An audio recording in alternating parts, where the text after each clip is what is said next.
কাজে গাফিলতি হলে চাকরি যাওয়ার হুঁশিয়ারি আগেই দিয়েছেন মুখ্যমন্ত্রী মমতা বন্দ্যোপাধ্যায়। তারপরেও বকেয়া ডিএর দাবিতে আজ রাস্তায় নামছেন সরকারি কর্মীদের সংগ্রামী যৌথ মঞ্চ। পূর্ব ঘোষিত কর্মসূচি অনুযায়ী আজ কলকাতায় মহা মিছিল করতে অনড় সংগ্রামী যৌথ মঞ্চ। ঠিক চেহারাটা কি, ছবিটা কি জানবো। অরিত্র আমাদের সঙ্গে রয়েছেন, সরাসরি কথা বলবো অরিত্রর সঙ্গে। অরিত্র, এর আগে 4% ডিএ দেওয়া হয়েছে এবং মুখ্যমন্ত্রীর হুঁশিয়ারিও রয়েছে চাকরি যেতে পারে, তারপরেও এই মহা মিছিল, ছবিটা কি?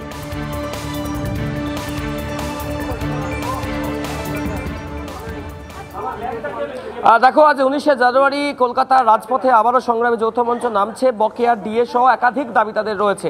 দেখো, এই মুহূর্তে সংগ্রামী যৌথ মঞ্চের যে মূল জায়গা, সেখানে কিন্তু একদম শেষ মুহূর্তের প্রস্তুতি চলছে। অর্থাৎ শহরের যে 3টি প্রান্ত, অর্থাৎ হাজরা মোড়, শিয়ালদা এবং হাওড়া স্টেশন, এই 3 জায়গা থেকে যে মহামিছিল শুরু হবে আর কিছু সময় পরে, তার জন্য যে প্রস্তুতি, সেই প্রস্তুতি কিন্তু সেরে নিচ্ছেন সংগ্রামী যৌথ মঞ্চের যারা প্রতিনিধি রয়েছেন, যারা সদস্য রয়েছেন তারা। আমি একটু কথা বলার চেষ্টা করব যারা এখানে রয়েছেন তাদের সাথে। আচ্ছা, মুখ্যমন্ত্রী হুঁশিয়ারি দিচ্ছেন যে কাজে গাফিলতি হলে চাকরি পর্যন্ত চলে যাবে। হুঁশিয়ারি দেওয়ার পরপরেই আপনারা আজকে অনড় রাস্তায় নামছেন, ভয় পাচ্ছেন কি?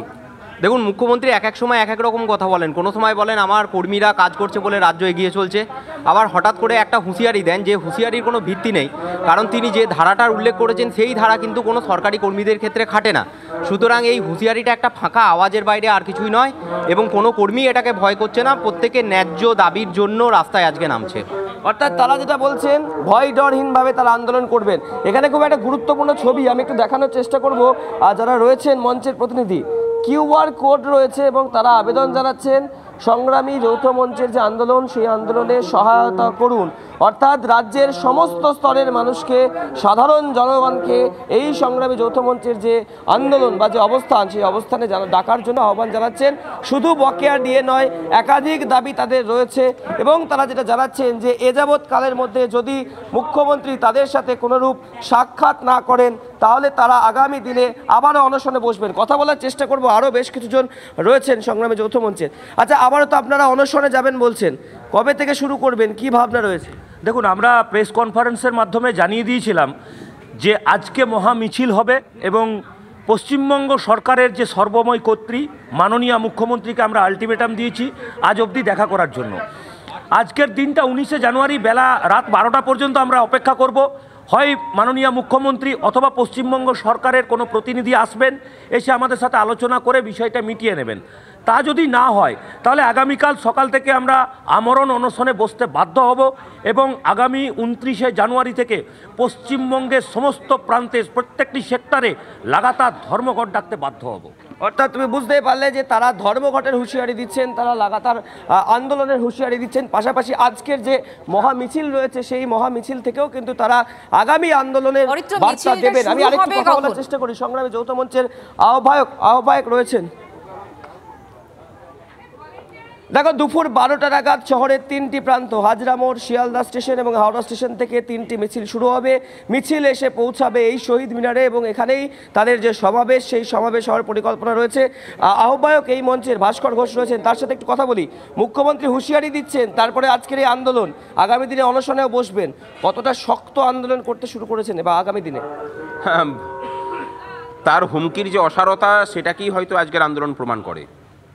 দেখা যাক দিনের শেষে উনি কি করেন।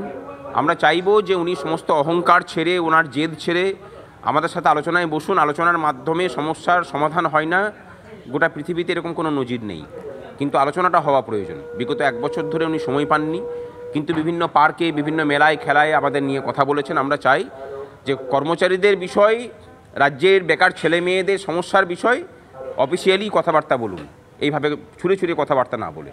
অর্থাৎ যেটা একদম স্পষ্টত সংগ্রামী যৌথ মঞ্চ থেকে জানিয়ে দেওয়া হচ্ছে যে মুখ্যমন্ত্রী তাদের সাথে এসে সরাসরি কথা বলুক, আলোচনা করুক এবং যে সমস্যা এদিকে আমাদের নজর থাকবে, আজকে মিছিলের দিকেও অবশ্যই নজর থাকবে। তোমার সাথেও আবারও পরে কথা হবে। আপাতত তোমাকে ধন্যবাদ। অর্থাৎ কাজে গাফিলতি হলে চাকরি যাওয়ার হুঁশিয়ারি নিয়ে কি বলছেন রাজ্যের প্রাক্তন মুখ্য সচিব অর্ধেন্দু সেন এবং রাজনৈতিক বিশ্লেষক ঝন্টু বড়াই?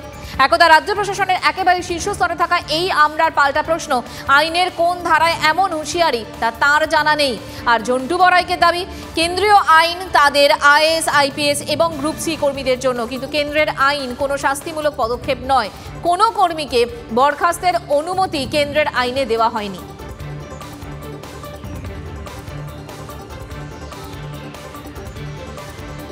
মুখ্যমন্ত্রী যদি দমন নীতির কথা বলে থাকেন তাহলে আমাদের আশ্চর্য হবার কিছু নেই, কারণ উনি ক্ষমতায় এসে থেকেই শিষ্টের দমন এবং দুষ্টের পালন এই নীতি অনুসরণ করছেন। কোন ধারায় তিনি সরকারি কর্মচারীদের উপর আক্রমণ আনবেন আমি জানি না। 56J, 56C আর 48 এই ধারাগুলো, এগুলো কিন্তু ফান্ডামেন্টাল রুল। সেন্ট্রাল গভর্নমেন্ট এগুলোকে আইএস, তাদের আইএস ক্যাডার, আইপিএস ক্যাডার এবং গ্রুপ সি স্টাফদের জন্য তৈরি করেছিল। কি এটা, এই রায়, এই অ্যাক্টটা কিন্তু কোনো পানিশমেন্ট অ্যাক্ট নয়। এখানে কোথাও কিন্তু বরখাস্তের পারমিশন সরকারকে দেওয়া হয়নি। কার্যত বলাই হয়েছে যে 3 মাসের প্রায়োরিয়ার নোটিশের ভিত্তিতে যদি কমিটি স্যাটিসফাই হয় যে তিনি আর কাজ করতে পারছেন না, যেটাকে আমি একটু আগে বললাম, ফর পাবলিক ইন্টারেস্ট, তাকে ডিউটি থেকে নির্বাহিত করতে পারবে। কিন্তু সেক্ষেত্রে একটা ক্লজ অ্যাড করে দেওয়া হয়েছে, তাকে 3 মাস আগে নোটিশ করতে হবে। যদি না করে থাকেন তাহলে 3 মাসে তাকে অ্যালাউন্স এবং স্যালারি দিয়ে তাকে নোটিশটা ইস্যু করে তাকে সসম্মানে দিতে হবে। এটা কোনো পানিশমেন্ট নয়।